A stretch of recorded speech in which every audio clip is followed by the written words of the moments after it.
بھارتی air force کی پاکستان میں کوئی پیش قدمی نظر نہیں آئی۔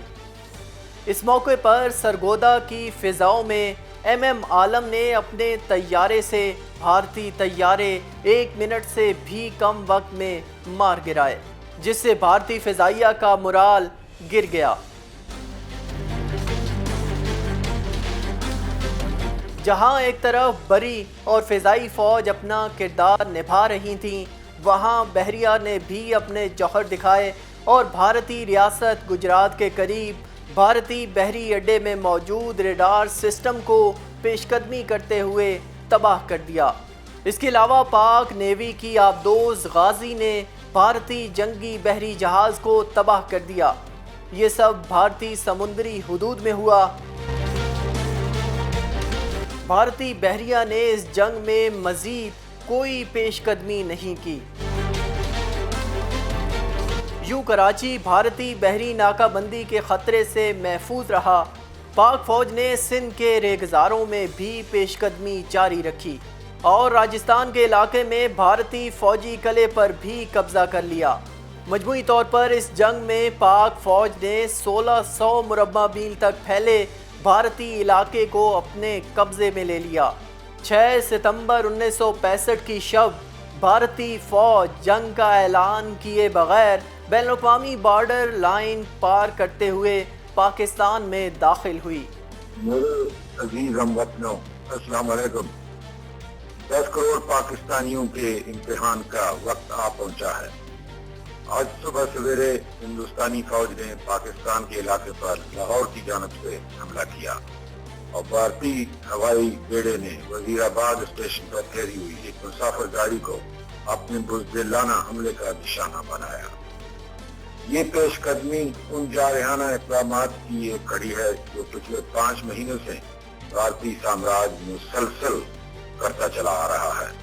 اس کا آغاز مئی کے مہینے سے ہوا جب انہوں نے جنگ بندی لائن کو توڑا اور کارگل کے علاقے میں 3 چوکیوں پر قبضہ کر لیا۔ اقوام متحدہ کی مداخلت پر ہندوستانیوں نے عارضی طور پر ان چوکیوں کو خالی کر دیا تھا، لیکن اگست کے مہینے میں ہندوستانیوں نے ان پر دوبارہ قبضہ جما لیا۔ ہندوستانیوں نے اپنی جارحانہ سرگرمی کو جاری رکھا اور بڑھتے بڑھتے ٹٹوال کے علاقے میں بھی ہماری چوکیوں پر قبضہ کر لیا اور پوری قوت اور جنگی ساز و سامان کے ساتھ اوڑی اور پنچ کے علاقے کی طرف بڑھ گئے۔ ہندوستانیوں نے مال جنگ بندی لائن توڑنے ہی پر اکتفا نہیں کیا، بلکہ پاکستانی علاقے میں عوام کے گاؤں کا گولہ باری کی۔ اس قدر اشتعال انگیزی کے باوجود ہم نے جس ضبط و تحمل سے کام لیا اسے ہندوستانیوں نے غلط سمجھا۔ ہندوستانی حملے کو روکنے کے لیے آزاد کشمیر کی افواج کو جنبر کے علاقے کی طرف مجبوراً بڑھنا پڑا۔ ہندوستان نے اپنے ہوائی بیڑے کو بھی اس جنگ میں بے درئے دھکیل دیا اور اس طرح حالات کو اور زیادہ خطرناک بنا دیا۔ اس وقت تک تمام دنیا پر ظاہر ہو گیا تھا کہ کشمیر میں ہندوستانی جارحیت کا اصل مقصد پاکستان پر حملہ کرنا ہے۔ آج انہوں نے اس کا آخری ثبوت بھی دے دیا ہے اور اپنے ان ناپاک ارادوں کا بڑم کھول دیا ہے جو شروع ہی سے پاکستان کے خلاف ان کے دلوں میں پرورش پا رہے تھے۔ بھارتی حکمران شروع سے پاکستان کی وجود سے نفرت کرتے رہے ہیں اور مسلمانوں کی علادہ آزاد مملکت کو انہوں نے کبھی دل سے تسلیم بھی نہیں کیا۔ پچھلے 18 برس سے وہ پاکستان کے خلاف جنگی تیاریاں کرتے رہے ہیں۔ انہوں نے چین کا ہوا مال اس لیے کھڑا کیا کہ وہ مغربی ممالک سے زیادہ افواج فوجی امداد حاصل کرنا چاہتے تھے۔ ہمارے بعض دوستوں کو بھارتی حکمرانوں کی ذہنیت کا علم نہ تھا اور ان کی اس دھوکے میں آ گئے کہ شاید ہندوستان پوری طرح مسلح ہو جانے کے بعد چین سے جنگ کرنے کے قابل ہو جائے گا۔ ہم شروع ہی سے یہ جان گئے تھے کہ یہ ہتھیار ہمارے خلاف استعمال ہوں گے۔ وقت نے اسے سچ ثابت کر دکھایا ہے۔ اب جبکہ ہندوستانی حکمرانوں نے اپنی روایتی منافقت اور بزدلی سے کام لیتے ہوئے باقاعدہ اعلان جنگ کے لیے بغیر اپنی فوجوں کو پاکستان کی مقدس سرزمین پر حملہ کرنے کا حکم دے دیا ہے، تو ہمارے لیے صرف ایک ہی راستہ رہ گیا ہے اور وہ یہ کہ ہم ان کے حملے کا ایسا منہ توڑ جواب دیں کہ ہندوستانی حکمرانوں کے ناپاک سامراجی منصوبوں کا خاتمہ ہو جائے۔ ہندوستانیوں نے لاہور کے دلیر اور بہادر لوگوں کو سب سے پہلے للکارا ہے۔ تاریخ میں لاہور کے دلیروں کا نام ہمیشہ زندہ رہے گا کہ انہی کے ہاتھوں دشمن کا ہمیشہ کے لیے خاتمہ بھی ہوا۔ پاکستان کے 10 کروڑ عوام جن کے دل کی دھڑکن میں لا الہ الا اللہ محمد رسول اللہ کی صدا گونج رہی ہے، اس وقت تک چین سے نہیں بیٹھیں گے جب تک دشمن کی توپیں ہمیشہ کے لیے خاموش نہ ہو جائیں۔ ہندوستانی حکمران شاید ابھی نہیں جانتے کہ انہوں نے کس قوم کو للکارا ہے۔ ہمارے دلوں میں ایمان اور یقین محکم ہے اور ہمیں یہ معلوم ہے کہ ہم سچائی کی جنگ لڑ رہے ہیں۔ ہم پورے اتحاد اور عزم کے ساتھ دشمن کا مقابلہ کریں گے۔ اللہ تعالیٰ کا واضح ارشاد ہے کہ فتح ہمیشہ سچ کی ہوتی ہے۔ ملک میں آج ہنگامی صورتحال کا اعلان کر دیا گیا ہے۔ جنگ شروع ہو چکی ہے۔ دشمن کو فنا کرنے کے لیے ہمارے بہادر فوجیوں کی پیش قدمی جاری ہے۔ اللہ تعالیٰ نے پاکستان کی مسلح فوجوں کو اپنے جوہر دکھانے کا موقع عطا کیا ہے۔ ان کا جذبہ فداکاری اور آئینی عزم ہمیشہ ان کے ساتھ رہا ہے۔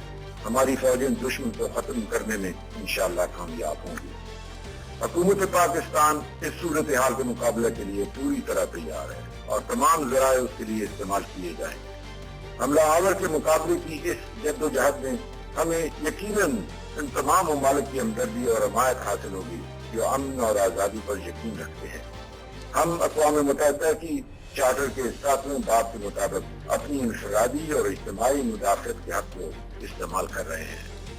میرے عزیز ہم وطنوں، اس آزمائش کی گھڑی میں آپ کو مکمل طور پر پرسکون اور متحد رہنا چاہیے۔ آپ میں سے ہر ایک کو ایک عظیم فرض ادا کرنا ہے۔ یہ فرض آپ پوری ایمان اور وفاداری سے ادا کیجیے۔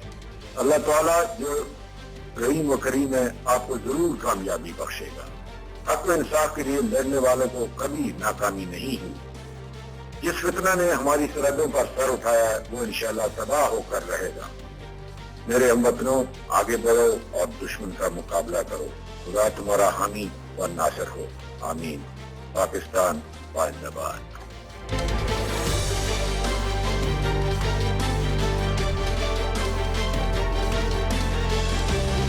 بھارتی جرنیلوں کا یہ منصوبہ تھا کہ 6 ستمبر کی صبح اس وقت کے وزیر اعظم لال بہادر شاستری کو لاہور کی سڑکوں پر بھارت کے ٹینک سلامی دیں گے اور شام کو لاہور جمخانہ میں کاکٹیل پارٹی کے دوران بیرونی دنیا کو یہ خبر دیں گے کہ اسلام کا قلعہ سمجھے جانے والی ریاست پر کفار کا قبضہ ہو چکا ہے۔ لیکن بھارتی فوج کے منصوبوں اور ارادوں پر اس وقت پانی پھر گیا جب ان کی فوج کو یہ پتہ چلا کہ مختلف محاذوں پر ان کو سخت شکست کا سامنا کرنا پڑا۔ یہ ان شہداء کی قربانیوں کا ہی نتیجہ ہے کہ آج ہم آزاد فضا میں سانس لے رہے ہیں، جنہوں نے 1965 اور دیگر جنگوں میں آزادی کے چراغ کو روشن رکھنے کے لیے اپنے خون کا نذرانہ پیش کیا۔